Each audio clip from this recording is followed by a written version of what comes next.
guys. Okay, so today we're going to be doing day 16 of our bell ringer, so I hope that you can print this out and follow along with me. If you can't print it out, have it up on your computer screen and follow along with me on a piece of scratch paper.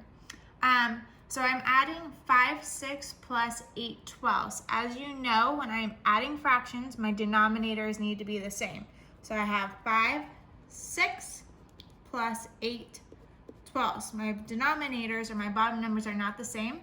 So I need to think, what's my least common denominator? What number goes into both 6 and 12? And the answer to that is 12. 12. So I could times this by 2, and I could times this by 2. If I couldn't think of that on top of my head, I could always make my table. So my table of 6 and 12. 1 times 6 is 6. 1 times 12 is 12. 2 times 6 is 12. My least common denominator is 12, so that's why we need to make that bottom number 12. So I'm going to rewrite my fraction.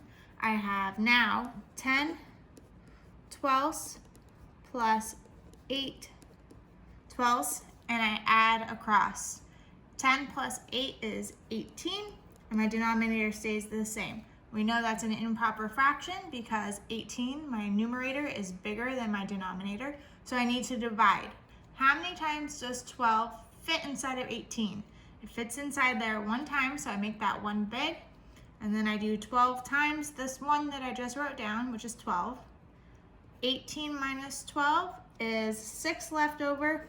My denominator stays the same. So my answer is 1 6/12. We're still not done. My numerator is not 1, so I need to check to see if I can simplify. My factors of 6 are 1, 2, 3, and 6. Starting with my biggest number, does 6 go into 12 evenly? It does. So I can divide both numbers by 6. And so this really equals 1 1/2. All right, moving along. Now I'm adding mixed numbers. When I'm adding mixed numbers, I can just add the whole numbers first. Remember, we put that 4 in a box and save it for later. Don't forget to add it at the end. If I'm subtracting mixed numbers, remember, we can't do this. We can't do this, the whole numbers first, just because sometimes we need to borrow. So now I have 1 6 plus 6 tenths. My denominators are not the same, so I need to make my list of multiples. I'm going to make my list of multiples of 6 and 10. 1 times 6 is 6. 1 times 10 is 10. And keep going until I have two numbers on the line that are the same. 12 and 20. 3 times 6 is 18. 30. 4 times 6 is 24. 40. 5 times 6 is 30.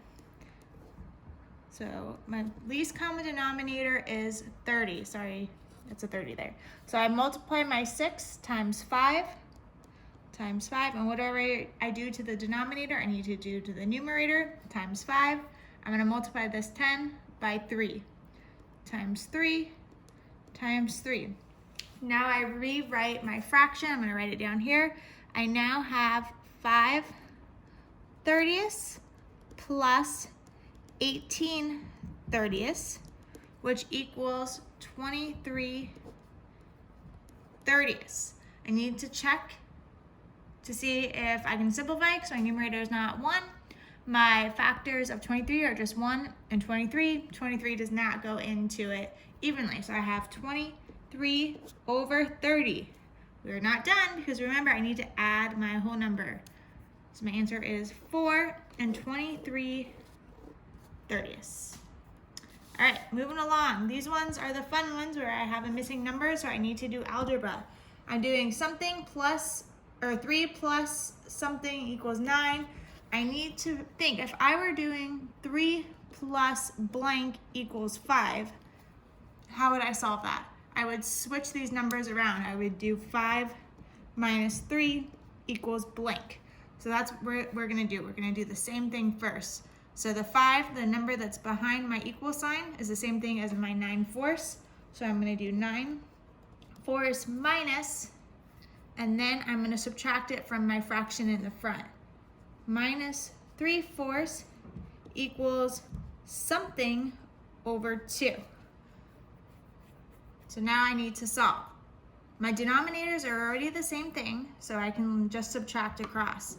9 minus 3 is 6 over 4. But 6 is not quite my answer because if you look, my numerator is 2 in my answer. And right now my numerator is 4, so I need to divide by 2 to make my numerator 2. I'm going to do the same thing here, divide by 2.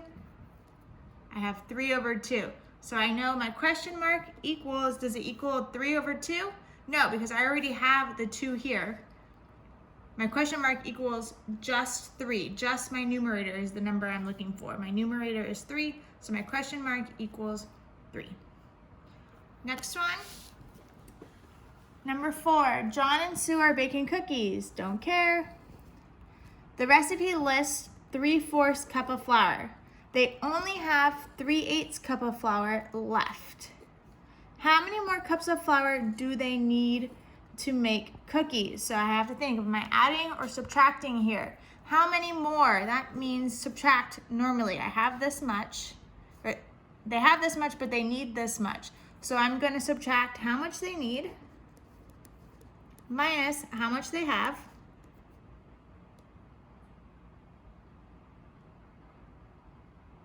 Oops, I did that backwards. Sorry, I'm going to subtract how much they need minus how much they have. Okay, that's the right way.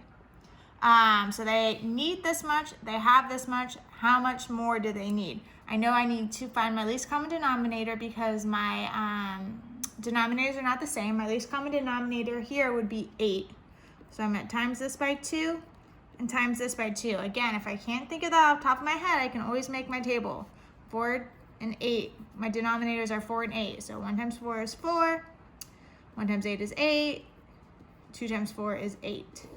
So I multiply this 4 by 2.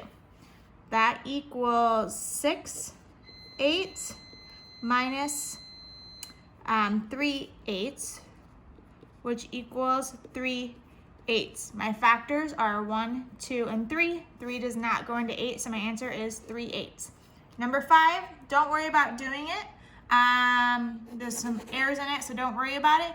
And if you look on day 17, 18, and 19, the question like number 5 is not there. But when we do our bell ringer quiz on day 20, you don't need to do number 5 either. But all the rest of the day, so for Tuesday, Wednesday, and Thursday, do day 5. But on Friday for your bell ringer, don't worry about doing it. Thanks.